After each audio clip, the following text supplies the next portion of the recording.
and welcome to the third episode of the Give My Head podcast, the podcast from the Hole in the Wall gang, the people behind Give My Head piece. It's a podcast about comedy, it's about culture, it's about people in Northern Ireland, famous people in Northern Ireland. And we've already had Shane Todd, we've had Jonah Doherty, but we've stepped it up a level, ladies and gentlemen. We have a man here who's a very, very famous actor. You probably know him from Blue Lights. He's worked with absolutely the best. He worked with Dickie Attenborough, ladies and gentlemen. He worked with Steven Spielberg, ladies and gentlemen. But most of all, he worked with the Hole in the Wall gang, and that was the pinnacle of his career. Ladies and gentlemen, we're delighted to welcome Mr. Marty McCann. Welcome, Marty. Thanks for having me. But we're back again. Yeah, I saw your show reel. I did research for this. I went on your agent show reel, and there's a lot of really good stuff there. You've done your homework? And I'm bitterly disappointed to say there were no clips of you in Dry Your Eyes. What's going on there? When your agent didn't decide that... But hear me out. The only thing I send to casting directors is all the stuff that we did. Right. That's why all the top tier stuff. You've worked with like some of the world's top directors: Dickie Attenborough, Steven Spielberg, Michael McGould. Yes. Where I am now. I know, and I think they were intimidated when I stepped onto set knowing that I'd worked with makeup because you'd compare, don't you? You do. And you can't help it. So you were on a sketch show we did called Dry Your Eyes. How many years ago was that? It's 20 years ago. 20 years I also did a wee bit on Give My Head piece as well. I robbed the bank or something. Yes. I robbed the bank. Funny enough. You robbed the Northern Bank with a... I think I did rob it.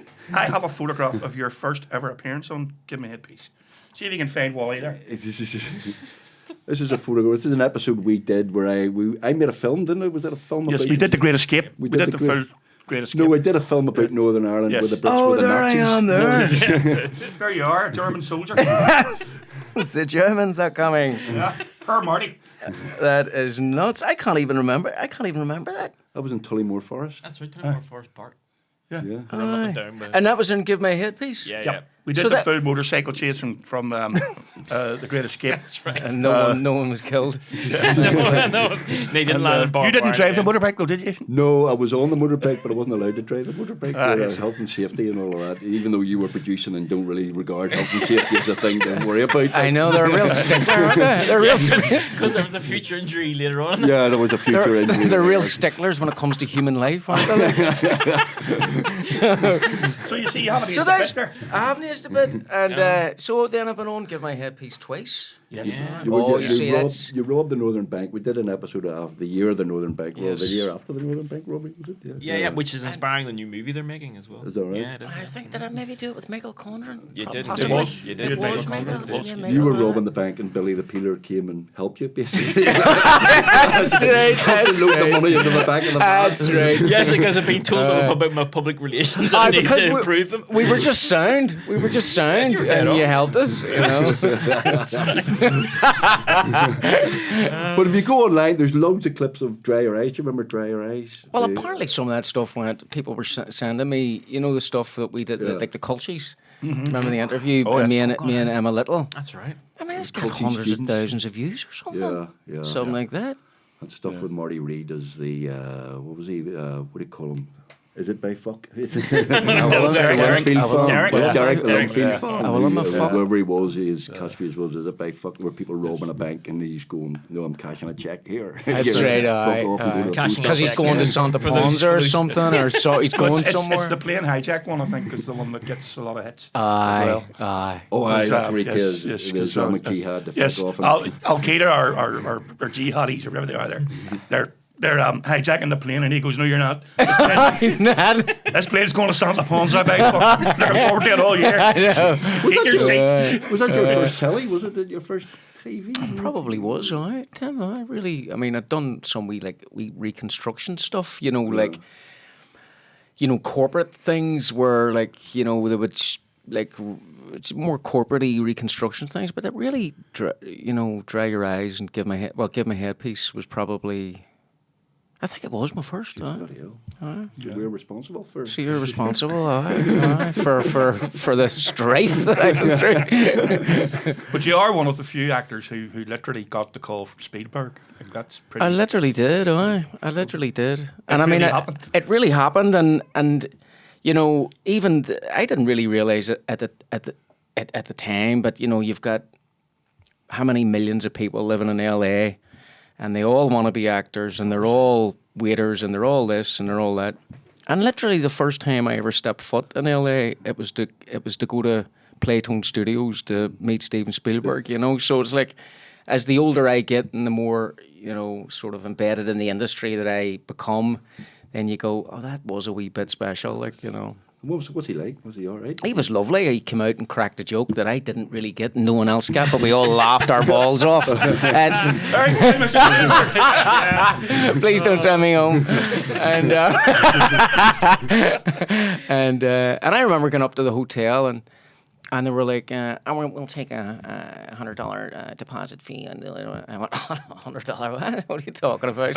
When you're cashing in? I was on my own, aye. Well, so how did he find out about you or who you are? Or something? Oh, an audition. So I was doing playing the lyric, and then I went over to London and sort of did the audition there, and then I went over to London again and did the audition there. This is for the Pacific, aye. And I met a guy called Tony Toe and Meg Lieberman. And Tony Toe says, look, we're going to fly you to LA. You've got an invite to LA, and you're going to meet Steven Spielberg on this date. And I said, I have a play in the lyric. Under contract. There's 300 people in there, and it's a Monday Night Blue Rinse Brigade. They're a hard audience. And they sort of very quietly says, look, we think you're going to have to work it out. You're gonna have to try to change your schedule. I don't think Stephen's gonna work around yours. You're not going, Stephen. Can you not? I know. What about Wednesday? Tuesday? But look, listen. It all worked out, and I remember going to the hotel in America, and just to check in, and they take these $100 check-in deposit that you get when you get back, and blah blah blah. Fuck, I think I had about $13 in my pocket. And I went, it's me, $100 for what? just in case you take anything from it. Well, I won't take anything from the room. No, but just in case. I mean, I'm telling you now, I won't take anything. I know. I'm surprised you didn't charge me $300 for the batteries in the remote. But they phoned. Then I went, it's me, you're going to have to phone HBO and tell them to get it off them. So I'm standing. So they're phoning the people that I'm going to audition for, saying, "You've got some kid from Ireland here. He can't even check in." And they're like, "Okay, we'll cover it. But I probably get me a leg up. They're going, "Oh my God, that poor Irish kid." He hasn't even got He's from a war zone. My God, the war baby. And you had to do your American accent there and then, didn't you? Yes, I did. And they said to me, "Look, stay in your American accent, no matter what. Stay in your Texan accent, And Texan. Well, if I was from Texas, I probably sound a little bit like that, So Texas is like, that's probably a shit version of it, but anyway, I was good at the time, and they says, just stay in your accent, no matter what, stay in your accent. And I'm not really a method actor or anything like that, as you well know. We saw your method in Dry Eyes. It was unusual. I had a method. It wasn't a method acting. Where the bucks, Marty? Marty coming in the show. Somebody go and find Marty, please. No, but when you're priming yourself to go in and give that type of performance. And we found you, and you were doing your yoga. And you were doing exactly. It just takes a long time to come out of the gym as well. Do you know what I mean? I was always in the gym, and they said, "Stay in your accent." And I walk in, and Steven Spielberg says, "I said, Mal, it's nice to meet you, Martin. I was talking to Richard. I'm going to watch your movie." Right. And I'm going, if I start talking like a Texan to him now, I'll look like a dick. I'll go, "Oh, well, I hope you enjoy the movie, man." You get old Belfast. You should have done Belfast. Oh, fucking great, Stevie. Well, that's kind of what happened. So I realised, I just went, "Oh, fuck it." I went, thank you very much, Mr. Spielberg. Well, and then I realised, English accent. Yeah, thank you very much, Mr. Spielberg. The German. And I thought, fuck, I fucked it up. And then, but I remember doing the audition, and And he says, "Oh, you know, that's great," and blah blah blah. This is about Marines and the Marines War. and the war and the saga. It was kind of like a companion piece to Band of Brothers, you know, and they've made Masters of the Air now. So they did they did land, sea. So obviously the Marines are amphibious landers, and now they did Masters of the Air. But Band of Brothers really was the pinnacle of it all, you know, and that was a wee bit before my time. And I remember saying to 22, I says, "Well, why do you think Band of Brothers was like a few years later? 22's head at Disney now, like one of the execs at Disney." And I says, "Why do you think Band of Brothers just struck a chord much more than the Pacific did?" And he says, "My theory behind that is, Martin, the Band of Brothers followed a group of men in one platoon over 10 hours, whereas the Pacific followed 3 platoons." 3 different groups of men over the same time. Right, okay. So you didn't really know. Well, it's not that it was confusing, but the longer you spend with a small amount of people, the more close you get.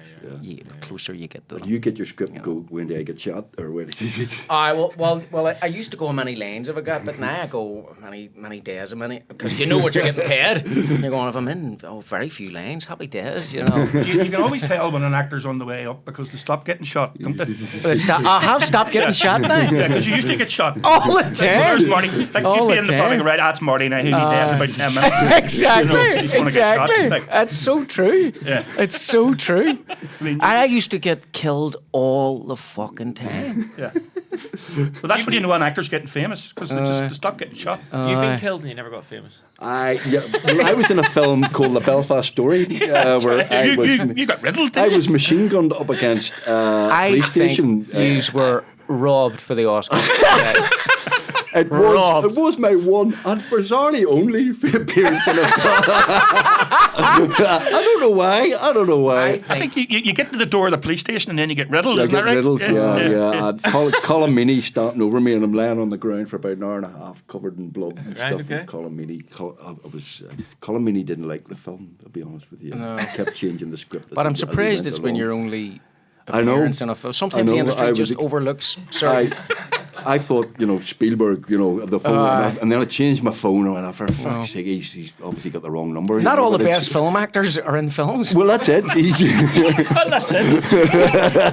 You know what I mean? So basically, you just were a jammy bastard. Exactly. You're no fucking good. You're just jamming. Exactly.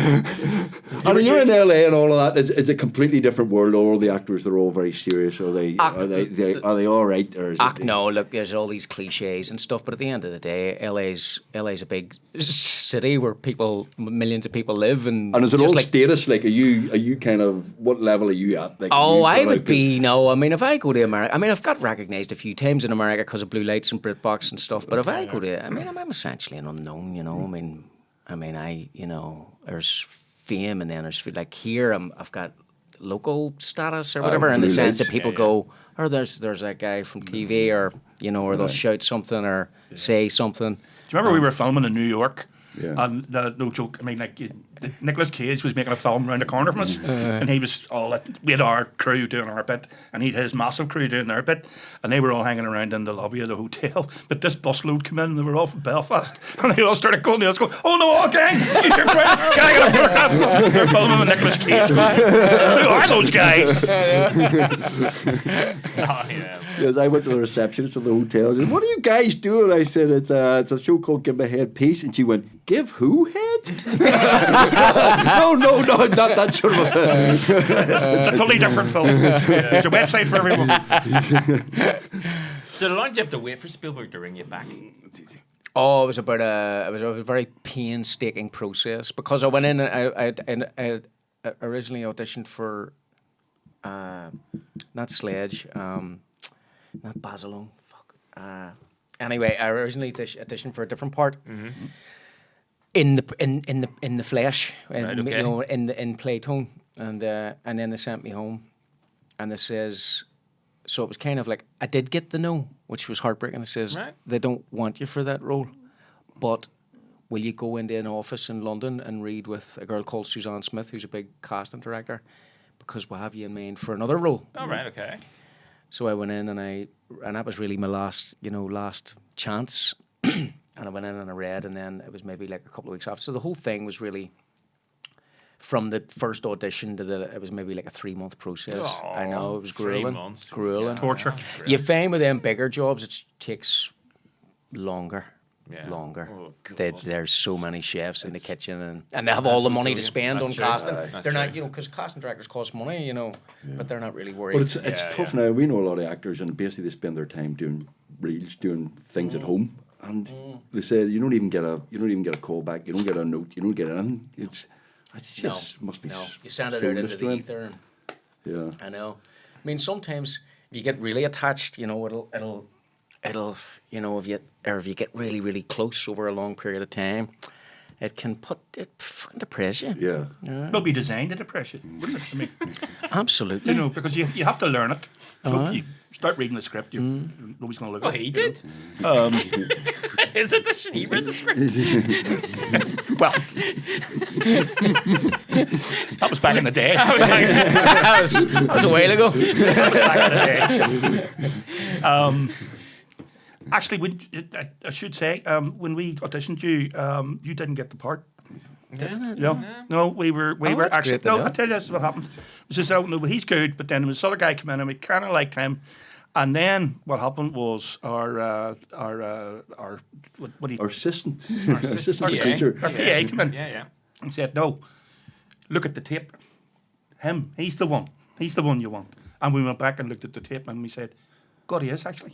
Yes, he is. He's the one Something that about you on That's camera so that That's was what different happened. from, you know what I mean, in the flesh you're a pain in the hole, but on camera you were just had something that we went, Yeah. Yeah.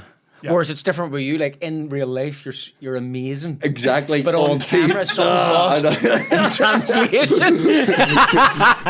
The only part we ever got was You when I go wrote from like myself. a 10. You go from like a 10 in real life to about a 3 Exactly. on camera. 3, thank you very much. The only Oh, that's good to know. That's only good to other know. part I get is when we go, we need a tall glide. Apart from a Belfast story. Apart from Belfast. Somebody you'd want to shoot. Somebody you'd really want to hurt. I get Tim in. Like. He's very good at dying. He's great. But I mean, it's a good news story and all that. Kid from Divis got into, what was it, what was the acting The group? Rainbow Factory. Rainbow and Factory. all that, Cross yeah. community and Cross community. set up by Brent. But you're just about a child of troubles, aren't you? Just about, aye. Just Just about. And, aye. Just about. Sure, when I was over Were you in the in- flats when the flats were still there? You Divis? Oh, I The flats were remember still- them getting knocked down. And all. I was born in '83, and they weren't knocked down until like 1990 or something. Yeah, because I was working in Divis. That's why I'm not here a word against Divis, because No, actually That's right. I You were worked in for the council in That's Divis. right. aye. Best job I ever had. But they were knocking the flats down at that stage. Yes. Because that would have been late, like 88. Yes. 89, they were And starting then to knock knocked the it flats down down, over like yeah. a couple of years. That's right. Because I remember playing in the like you would go and you would get lead and all, try and sell the lead. And All right, sorry, I thought you said something else. So did I. What's going on? No, that Lead, went on. not lead. Lead, right, sorry, Lead. okay. You know the periodic table. So you decided to become an actor then? Not really. I mean, not. Just a I bit of love crack, films wouldn't it? and all, and I love doing voices and then I think it was my ma that says or something in the paper here the audition for the Artful Dodger, and I says, oh, I could do that, and I went up and I auditioned and I got the role, and then I was in the Arts Theatre in Botanic playing the Artful Dodger. So the flats were ringing to the sound of you singing, "Can't See see yourself. Oh, mate! And I knew how to pickpocket. Yeah. Pick a pocket or two. Yeah. Part of the method. Kind of born for the role, like. But no, and that was it. And then I went, I enjoy this, and I got time off school, and then the school come up and watched me. So that would obviously had an impression on me, and then I felt like I can do this, I can do the accent, and then I could really, on stage, it was like I really could feel when like it was going well or it was not going well, and I really could feel like I could do if I did certain things, I could make the role better, or if a certain way it was not good, and then I felt like, Jesus, I can control this and also manipulate it, and that really, genuinely, I loved that about it. Were you never afraid then on camera or anything like that? Were you never kind of, No, you're I mean, nervous? You get more so stage. Like stage, sometimes you would get a wee bit nervous, but only if I was underprepared. If I do my homework. Right. And then you were spotted by Dickie Attenborough or something? What? Not really. It was Joe Gilbert. Joe Gilbert came and watched A Clockwork Orange. All right. Joe Gilbert came, the late Joe Gilbert. She came and watched with her sister, and then She was making Closing the Ring. She was making Closing the Ring, and then and I was doing Dry Your Eyes, or just finished Dry Your Eyes at the time. You were. And I went and I met Richard in Maysfield Leisure Centre. And I went in and he was just sitting there in like a wee office, just by himself. He was sitting like that, he like facing the wall, like that. Bloody hell. And I went, Brighton Rock and all that. aye, like, but I really only knew him from Miracle on 34th Street. You know, all that's way before my time. Like I was just knew him as Santa Claus, and that was really about it. But I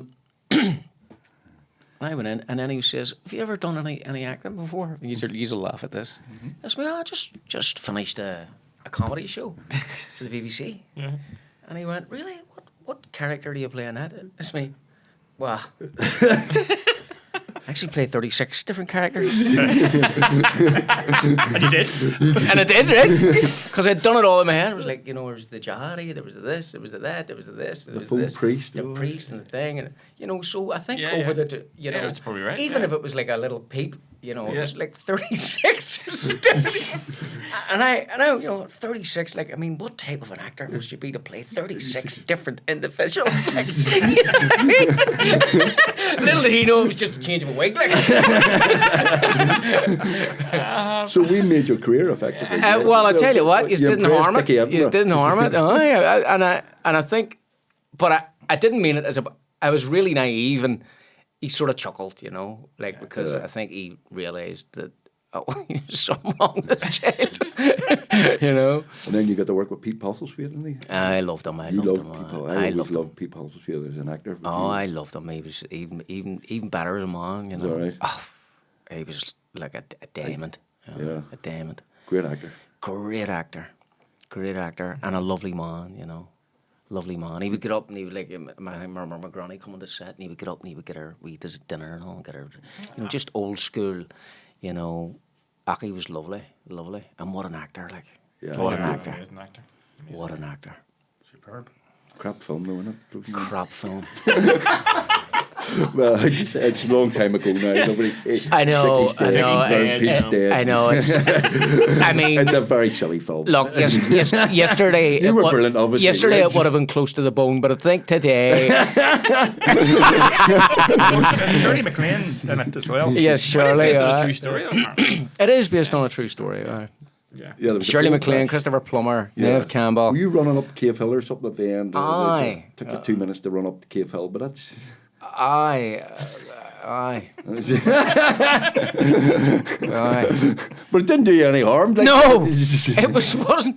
No, but I mean, look, I remember them saying to me, well, Richard Attenborough especially, he was like, you know, slow down because people won't understand you. And I think he got that slightly wrong, to be honest, because Dickie got it wrong.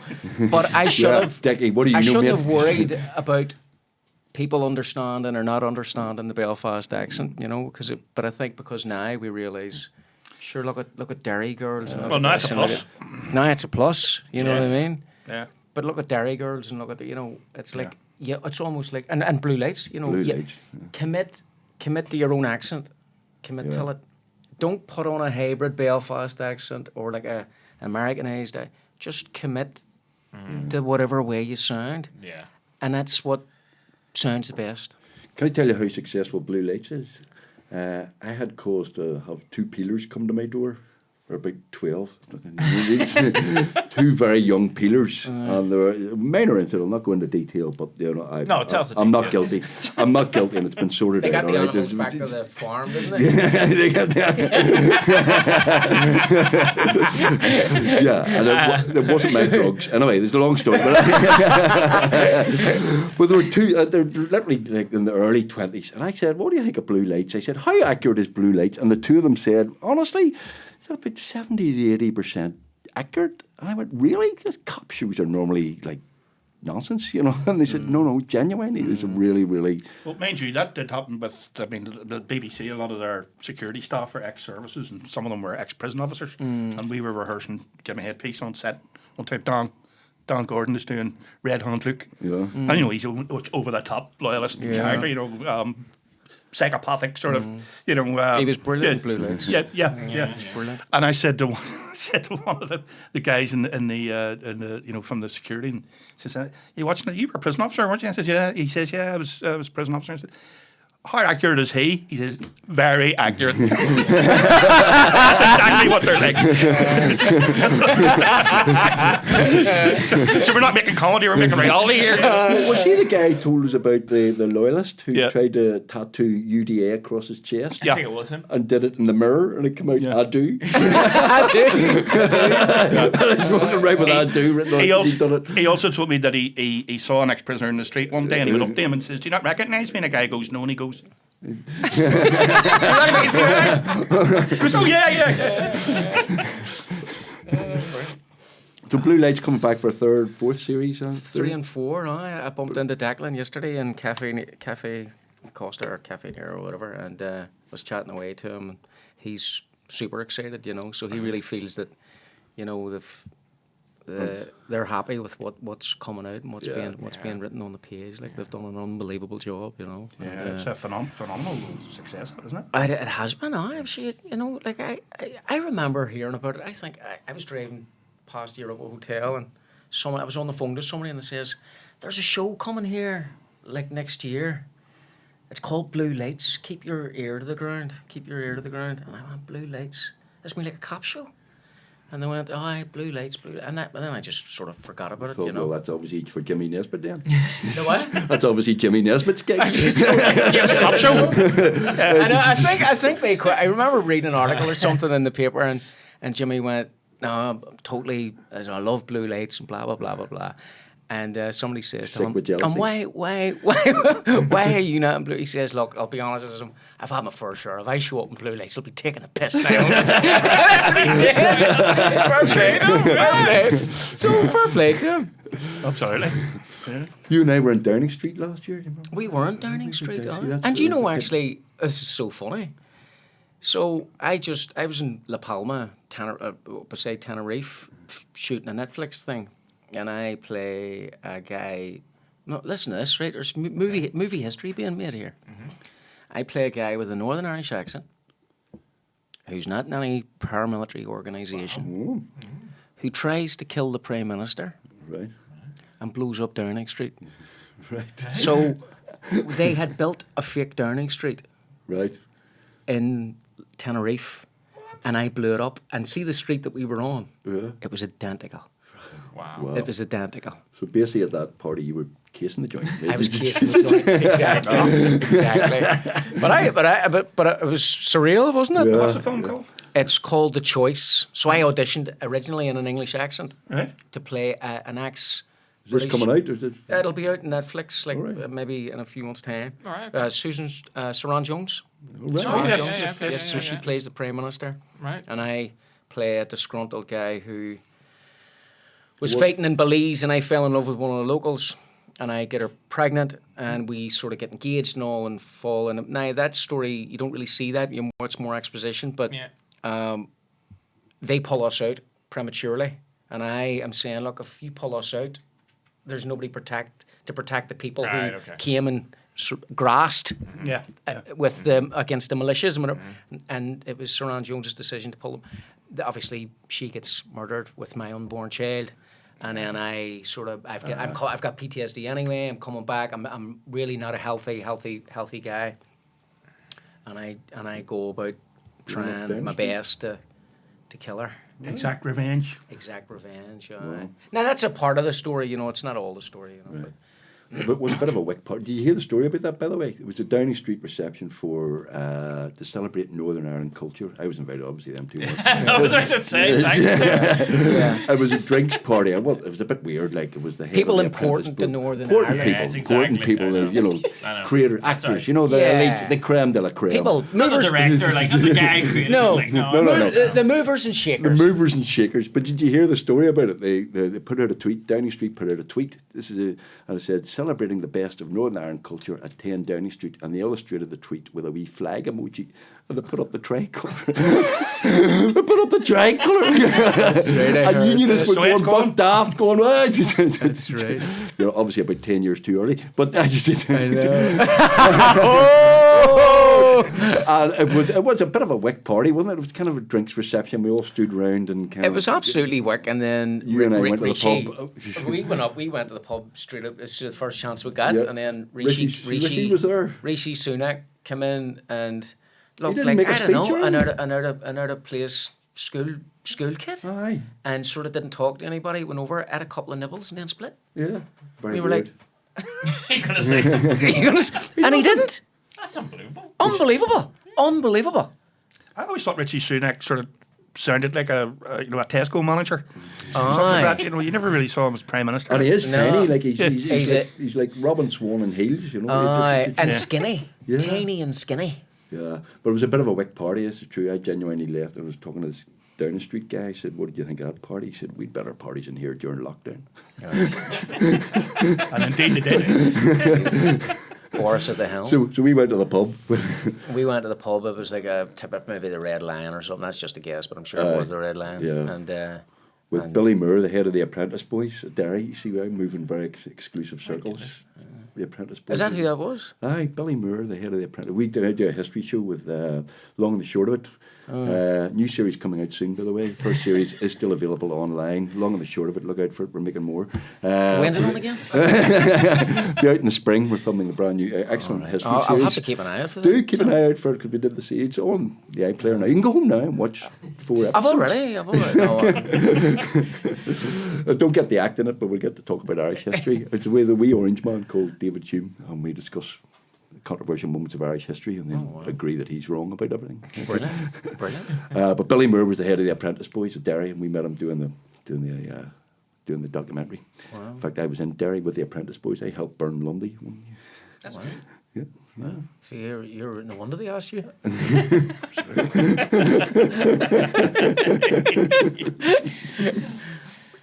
So when's Series 3 starting then? Are you shooting soon? Are you? January 20th we start filming. Bloody hell. I'm looking forward to it. It'll be brilliant. Yeah. It'll be brilliant, you know, and it's a How long's the lovely shoot experience. How long do you shoot for? Well, shoot till like the end of May, something like that. So a good wee stretch. Does that mean you are available for the Give My Headpiece Christmas special? then this Absolutely. evening? Are you? If I'm allowed. Oh, allowed? As long as I don't play a cop. And I know because you're going to be thinking, I just can't see him as anything else. I'm trying. What about a waiter? No, it's not right. It's not right. What about an FBI agent? It's close. What about a priest with a phone, with a mobile phone? Priest who was a cop. He's got to be a cop. I don't care. You've been a priest for us twice now. I have been a You priest. did do that wee short film as well. That's right. That's Wee right. movie. That was a lovely wee film. With Ian. Yeah. And you played Ian Hay Gordon for us in the thing about the murder of Patricia Kern, 1952. That's right. You know, He was giving me loads of work. Yeah. And what do we get in return? Nothing. Absolutely nothing. Remember your Scottish accent from playing Ian Hay Gordon? I don't know. I didn't need. Did I do one? Did I? Yeah, You did. Oh, you did. Oh, you did. Scotland was in an uproar. Scotland were looking their independence shortly after it. Aye, Ian Hay Gordon and the lovely Karen Hassan. That's right. Oh, Yes, yeah, we killed her. Aye. Put her on a slab. And recently she stopped being killed, so sure her career's going up as well. Do you remember filming the stabbing scene in that film? You have to stab Patricia. Karen Hassan. Karen Hassan has to get stabbed. You used to stab her in the laneway. And we were filming it late at night. And I went to the props guy and I says, right, where's the knife? Show me the knife, health and safety and all that, So, it's the kind of a lucky bag. It's this retracted knife, it's that size. Right? And I just looked at it and brought it to you and we went, no, there's no way we're going to do it. And I had to go to you and say, Marty, there's no knife, you're going to have to mime the knife. And you said, and go back and watch it. You said, no problem. That's fine, I'll do that. And you stab her to death. And if you go back and look at it, everybody thinks you've got a knife, even though you don't. You see, that's the method. Right. I think I can remember. No, that's acting. No, that's acting. Exactly. And there was a guy because it was so crap. It was really budget, and we could. How do we get blood? And a knife. There's no knife. What are we going to do? So I remember just this cameraman, the second cameraman, sitting like this. With a squeezy bottle with blood, firing it into your face. What's the funny? And we were all, we were serious, like, we were serious drama. Like, go back and look at it. And they all think that there's a knife, and there isn't. See, that's the part of suggestion. Listen, that's what's got to be done. Yeah. The suspension of disbelief. The only thing that matters is what's on the screen. Yep. That's it. Very true. And you did loads of parts for us in Dry Erase. The 36. Priest was a famous one. If Dickie was still alive, he'd be able to. He'd be a good reference for this. The famous one was the priest. Aye. With a mobile phone at inappropriate times. Inappropriate times. And then the culty students. And the culty students. That was brilliant. Do you remember the one scene where we were all huddled around the sofa, all the culties, and sort of, what do you call that area where they all are? The Holy Lands. The Holy Lands. And you go, and you think we're watching like a Gaelic match or something, and all you hear is ding, and the microwave opens, and they were just microwaving a shoe. Empty pot noodles, tears. My favourite priest one was the Exorcist one. The Exorcist one. That's right. That's right. And who was it? A wee girl or was it Sharon? Was it a wee girl? It was a wee girl. That's right. I met her recently up in Belfast Castle. She's not a wee girl anymore. No, she's not. But she was talking about that. She was into. But like we had to. Remember, we were trying to work out how to do the spinning head. Yeah, that's right. And we went back and watched the film. That's right. And they'd obviously I remember that. I've seen documentaries about it. They made this motor thing and they had this sort of thing. And you go back and watch the film, the head turns around, but it's obviously a puppet. It's a horror movie, but you can tell it's a puppet. Yeah. But what did we do? We just slow motioned it, or we stopped motioned it, didn't we? We put her on wheels and we just built this sort of fake body round her. So the dress was on the kind of mannequin. They called it a mannequin, put that round her, and then we just put her around on the trolley like that. Yeah. Is that right? Yeah, that was done. That's how we did the spinning head. So what do you mean, like a trolley, like a stool, like a spinning stool? Yeah, spinning stool. Right. Came back. You see, Unbelievable. We've no budget. You see, we don't get any money. Poor Billy Friedkin had to build a whole. That's right, puppet, animated puppet. But even the most recent Beetlejuice, Michael Keaton says, "Look, I'll come back and I'll do it, but see all that CGI. Yeah, I'll do it as long as there's no CGI. Wow. Not one drop of CGI. It has to be back to the original." Whatever and way. You're a purist as well. You do your own stunts and stuff. Absolutely, yeah. I mean, you would know that, Tim. He does his own sex scenes as well. Mostly, yeah. And I'll request more. And sometimes I'll pick the actresses. We're going to stop now. Where to get cancelled. We've just started B3. So Northern Ireland actors are doing all right at the minute, aren't they? Absolutely amazing. We're kind of flying, and we're kind of the hub for everything. And Game of Thrones again didn't even get an invite. But I know, me neither. Did you not? Were you not in Game of Thrones? I auditioned for. Were you not in Game of Thrones? Never. I auditioned for the first original Game of Thrones that came here with Sean Bean. Right. No, I didn't audition for Sean Bean's role, but I auditioned for a role in that, maybe like supporting role or whatever. Right. And didn't get the audition. That's fine. And no, it's not fine. And I thought, sure, there'll be something somewhere for me. 7 years, and then all these, not one audition, not Really? one, nothing. 100 and something episodes. You never even 100 and something episodes shot on the home turf, and I didn't even get to go. I didn't even get to die. Kill a dragon or do anything. I didn't even get to die. I have never You know what seen I an mean? episode of Game of Thrones. Have you not? Never. I haven't seen one episode. Right. I've seen the first 2 series. Is it You good? had to though, didn't you? I had to, yeah. 'Cause I was asked to write a kind of viral ad thing for half, and then it never came off. But I Right. decided to watch the first 2 series and actually really understand it. Is it That good? time the Sean Bean, in my view, I believe it's a lot better as it goes on, but in my view, the first series is really saved by Sean Bean. He's brilliant in it, absolutely. But the rest of it is like, really, it can be. It's not doesn't float my boat. That was Yeah, that me fantasy neither. stuff. Sex Yeah. and Dragons. Who's interested in that? Yeah. That's it. Well, you Amelia don't get Clark. dragons for ages either. Yeah. Amelia Clark naked. I mean, I don't get it. I don't get it. I don't get it. I don't get it. I don't know why I didn't get it. But but it was kind of like, no, I just don't know. That's all. Just doesn't do Yeah, anything for me. so that's the most successful TV show ever. Dismissed. I'm just Put in its place. I'm just being straight about it. You know, No, I they can didn't have see- Marty McCann in it. I'm not world- interested. That's the other reason. That's the other I'm reason. not interested. The entire world gets it, but I don't get it. Wow. I know. But that's the thing, you don't know when you do something, did you, when you got the scripts for Blue Lights, you go, this is going to be good, or is this a hit, or did you well, I go, read the do you know scripts. what, I read the this is scripts. a cut above, or this is... I read the scripts and I know what you get, but I was going, okay, this is really good. Right. But you never know how Yeah. good, because things get lost in translation, and then, it all, as you well be done know, it properly. takes all the stuff to come together. And Yes. you've got Yeah. the script. It's a very and this. collaborative It's thing. a collaborative thing, and then Director you kinda needs to be go, right, budget needs to be right. You hope it's good, Yeah. but you don't know. You don't know. Yeah.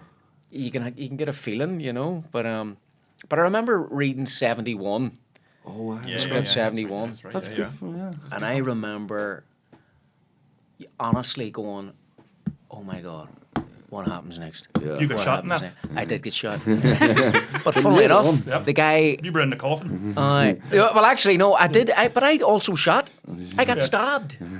Was that what happened? 71 I. No, I shot. I remember I chased Remember I was chasing Jack O'Connell at the Yes. start. Yeah, yeah. Yes. So that chase scene. Yes. Is that through And the then flats sort of and towards stuff? the end of the so Oh, no, there's- yeah. But at the end, then I'm chasing. So the whole way through the film, I'm just this sort of force that's coming for Jack. And you think, but obviously for a supporting role, But all the way, I'm sort of the main guy. You think he's fucking really out for him. Yeah. But Jack ends up stabbing me in the flats, which was in Sheffield, which was exactly like the flats, the same architect. But I shoot Jack Loudon at the start of that, who's Right. the main guy from Slow Horses. Yeah. But who was also my counterpart in Caliber. Remember the film I did? I don't know if you've watched it, but we go out into the Scottish Highlands and we accidentally kill a child, and we sort of, because we have drink and drugs in us, we don't go to the cops, we bury the child, and then we end up on a search party for the child with all the locals. Right, okay. So that's a thriller. Comedy?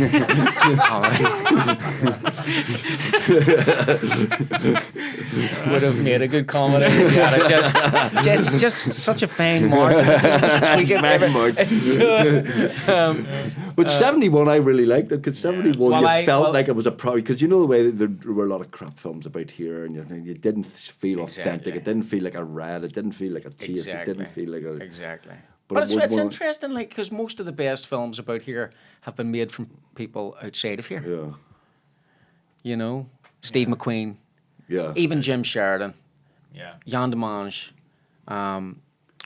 all really the big major films about the Troubles have never really been made by a local guy. I think sometimes we're a wee bit too close. I think that's true. Have you seen Kneecap yet?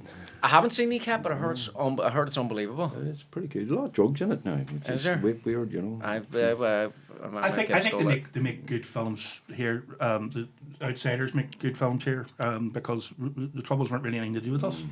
No. Think about it. Exactly. We have that line and we have that scene in Give Me Headpiece where Carl's talking to Dad and he goes, I mean, Dad, all the tapes. yes, is what's was it the IRA was fighting the lawyers? He goes, no, well, he says, no, the IRA they were all full of British agents, and he goes, I'm not about the lawyers. He says they were all full of British agents.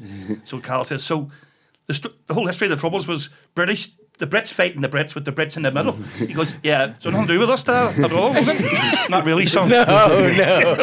The innocent party and the whole thing. Exactly.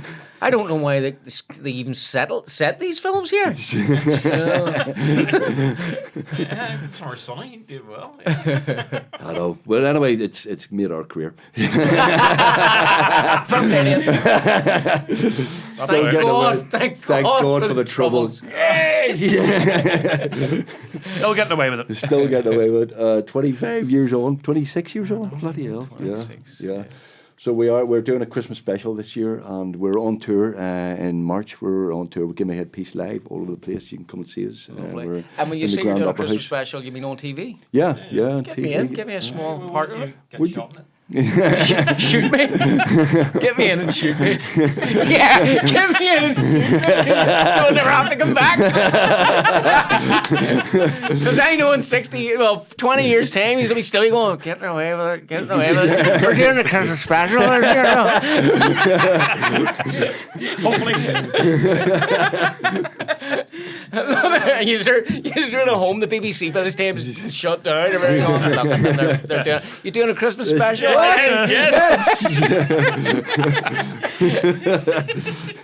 I know, geez, we turned a big age this year. People think I'm his dad. I'm younger than him. Wow. I know. It's not, You've had a tough paper around, Tim. we have that up. But that's what working hard That's does. it is, you know. Yeah. Some people wouldn't know about that. Well, I work too hard, you know. Well, that's what I'm saying. Doing a stand-up show this year, by the way, as well. Doing a solo where stand. you- Tim McGarry's Ridiculous. It's on sale now at all good venues. If you look And it up when's that on? It's starting on the 20th of September, funny you ask. And And where would you get the tickets for? Oh, you'd something have to like go that? online, just Tim McGarry's Ridiculous, and Aye. there's 16 different venues. It's on in the Lyric Theatre on the 16th of November. I'll have to go That's on. unless Steven Spielberg rings me and I'll go, nah, sorry, I'm not. Exactly. You're going to have to work Mate, around me. sorry, mate, you'll have to wait. Could happen. Yeah. It could happen. So are you living in Northern Ireland now? Are you too big for this place? Are you, I am, but I've just are you recently. in the province? I've just recently moved to New Jersey. So, Oh, right, you moved, didn't you? I'm renting a wee flat out there, so we'll see. But it's just like half an hour from Manhattan, and Right. my partner Megan will be joining me soon enough, and I get the wee dog over. It's a handling getting the dog over. sure You know, it is actually, yeah. like the a Jackson handling, getting getting shots. Tim would say, put it down. No, me too. Me too.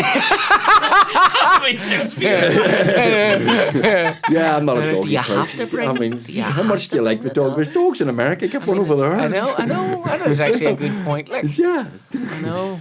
I mean, But I think Megan would Kill take you. it, kill me. Kill me. Again. She'd really shoot me. we could film that. So that's it. I mean, we'll see. But you know yourself. I mean, have work while travel. Right. I'll go to work. And there's work over there, TV stuff, film stuff. TV stuff. I mean, this is my theory about the States. Like, even if I go over there and get a long-running shit TV show, Yeah. I don't mind. Okay. I mean, that sounds really bad, but I'll be good. I'll try to be good in the show. Yeah. But as long as I get work, a show, something, I'm under no illusions of going over and, working in these massive major films with these only the best directors and only the this and only the that. I'm a working actor.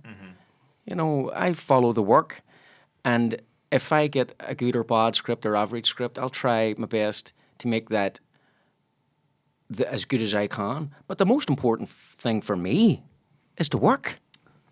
Well, the actor I always was really jealous of was the one who did the transporter operator in Star Trek. Yeah. Yeah. Maybe 2 lines a show, I know. but he was in it. He was every in it, show. I know. And he's It was getting great. them he's Yes. getting them weekly engagement fees. Absolutely. He's getting them engagement fees. Hooker by crook. They're coming in the post. That'd be the part I'd want. Absolutely. I made the mistake know- of being in a play once, which was, and I made the mistake of being serious play? a serious play. Well, it was sort of serious, vaguely comedy. Well, by the time I got it, it was serious. And I made the mistake of being. It was in every single fucking scene in the play, and I wasn't speaking. I was at the back of 90% of it, but I was in every bloody scene. And I went, no, don't do that again. No, you want a part where you come on, you do 10 lines, and you go off again. Because at least the time will go quicker if you're Exactly. doing stuff. And the audience prefer that sort of stuff. No, the audience prefer words, like staring at them. But, no, look, you always try and do your best work, because at the end of the day, that's really what brings the other work in. and if you stop trying to be good or do good or actually worry about if you stop thinking about the actual craft of it and the art of it, I think the work will stop. You know. Well, that's what I found. Right, well, that's it. You might just quit now. Whoa, there's a craft and an art to this? I think you just say the fucking lines. And I didn't want to be so blunt about it. Cheeky bastard. Marty, thank you very, very much for being on our podcast. And if his agent is watching, he's agreed already off camera to be in the Give My Headpiece Christmas special for nothing. For nothing. That is so kind. It's friendship. It's friendship. It's what it is. The love. And you know, I've got your back, Tim. I've got your back. Marty, we love you, babe. Thank you very, very much, and the very best of luck with everything. Thank you so much. Thank you for being on the Give Me Headpiece podcast. Next podcast, I think we are having our very good friend Steven Spielberg. I wish. He's outside. No, back off, Marty. Steven Spielberg's coming. It's Ali Ford from Give Me Headpiece. We will have Steven Spielberg on the podcast very, very soon. Thanks for watching. Follow us online and like it and subscribe and all that sort of stuff. Anybody wants to advertise, you're very, very welcome. The Give Me Headpiece podcast. Follow us now. Thank you very much. Marty McCann, ladies and gentlemen. Marty McCann. Thank you very much. Marty.